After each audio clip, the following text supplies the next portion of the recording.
Welcome to another installment of the United Way's Community Impact Series, Advancing the Common Good. My name is Katie Gallagher, and I'm the marketing specialist at the United Way of the Lewis and Clark area. With me today, we actually have my coworker, Trina. Welcome. Howdy, Katie. Hi. So today we are going to talk about homelessness in Helena, a very serious issue, arguably a growing issue in our community. And so can you talk a little bit about how the United Way is involved with efforts to alleviate homelessness and learn about homelessness in our community? Sure. So we work with a variety of organizations that deal directly with people who are homeless and with people who are at risk of becoming homeless. The purpose is to find safe housing for people who are in immediate crisis, and then to help people move out of crisis into a place of stability so that they can eventually regain a permanent address and be stable in their lives. And do we know how many people are experiencing homelessness in our community? Well, that's a really complicated question, and there is a way that we have to measure that number. It's called the Point in Time Survey. It's run by the Department of Housing and Urban Development out of Washington, D.C., and there's a survey that is done every single year all over the nation, and they try to make it as uniform as possible.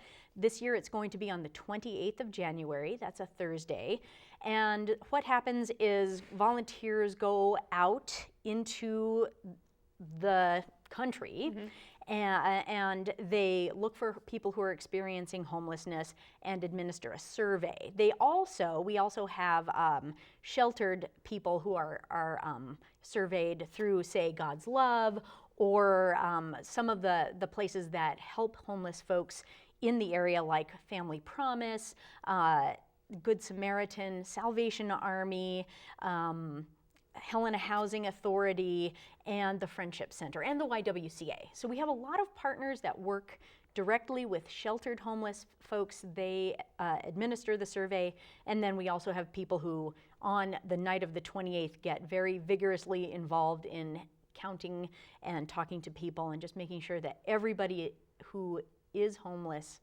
is counted. And so last year we had 626 people represented in the survey for our Tri-County area, although there are more people than that who are experiencing homelessness. HUD has a fairly narrow definition of homelessness, and in fact there are lots of people who are couch surfing or sharing apartments with other families, doubling or tripling up even, and so an accurate count is challenging to get. Also, lots of homeless people in Montana tend to migrate out of Montana during the winter because it's winter. And so they go to places that are warmer where they can live outside and feel safe, and then they come back during the summer. We also have some folks who live way out in the wilderness, and it's harder to count them because it's pretty remote in some of those places. And so the survey this year, can you share the date again? It's going to be? It's January 28th, which is a Thursday, and the survey is going to be administered all day on that day. It's fine to do that here because of the weather and some of the challenges of having a rural homeless survey. This is really a survey that's designed for urban areas with large contingents of volunteers who go out all night and go to homeless camps that are well known and well set up. And that's a lot more problematic here. So it will be administered all day on Thursday with a very large focus on the evening hours. God's Love will have a dinner, and we're also going to have alternative sites at the library in the evening and at Good Samaritan also during the day. And then places that work with the homeless and provide services to them will be able to carry out the survey for the week that follows the main survey. And that's actually an innovation that Montana brought to the national level because it's so hard to capture everybody on one night. Especially in January. Especially in January in Montana. And so what are the implications of this survey? So you go out, you count individuals that are experiencing homelessness. I assume the data is compiled, but then what are the implications of that data? Right, the data are compiled and they're shared on a national level, and Congress allocates dollars to help fund transitional housing, supportive housing, and emergency housing for a variety of organizations here. Last year, the survey brought us more than $500,000, about $550,000. To Helena. To Helena itself. Wow. And so the beneficiaries of that funding are not just the organizations, but the people who are served by them. And a lot of folks get served by God's Love, YWCA, Good Samaritan, Salvation Army, Florence Crittenton, and the Friendship Center. So. And can you talk a little bit more? So we've been saying individuals experiencing homelessness, but we know that there's different subsets of the population that experience homelessness in larger numbers than others in our community. Can you talk a little bit more about who is experiencing homelessness in our community? Sure. One of the groups that gets a lot of attention is veterans. And so last year, 18% of the respondents to the survey had served in the military or said they served in the military.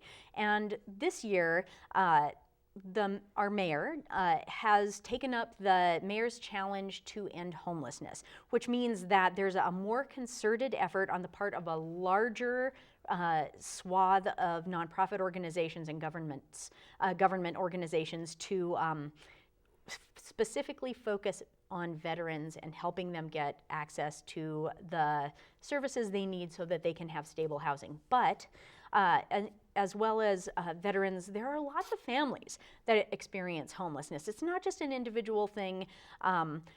Families are at risk a lot of the time here because housing is quite unaffordable here.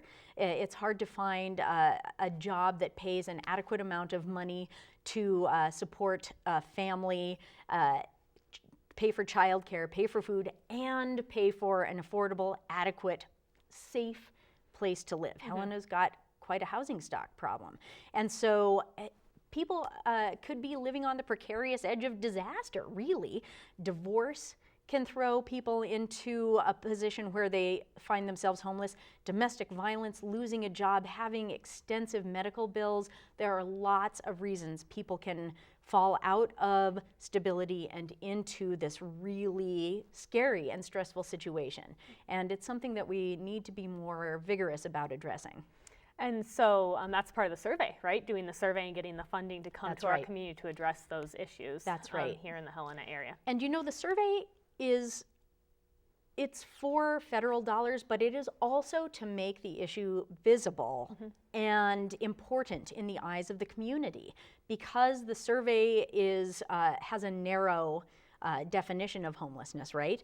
But we want anybody who might be experiencing homelessness, might be living on people's couches, might be doubled up. Really, we want them to come in and take the survey, because that is how we make them visible. And regardless of federal dollars, we as a community can make a more concerted effort to help them. And so if there's viewers out there that might know people experiencing homelessness in their family, their neighbors, their friends, or if they want to get involved in the survey, how can they learn more or encourage people to take the survey themselves so that we get accurate numbers for our community? Right. So if you want more information, if anybody wants more information, wants to get involved in any way, give a call to the United Way of the Lewis and Clark area, 442-4360, and ask to talk to me, and I will definitely put you on a list for training, and we will make sure that the people who need to be counted are counted. All right, that's great. And again, the organizations that are serving people experiencing homelessness also are seeking volunteers and donations, so you can definitely probably help them plug in with those organizations as well in our community. That is right. There are many ways to get involved and many ways to help folks out, and so see what it's all about. Give us a call. All right, well, we look forward, or not look forward, it's a kind of sobering night, but January 28th will come, and we will definitely share with the community the results from this year's survey and hopefully move individuals to action. So absolutely. Thank you for taking on the survey, Trina, and coming in and talking today. No worries. It's a great pleasure. Thank you so much.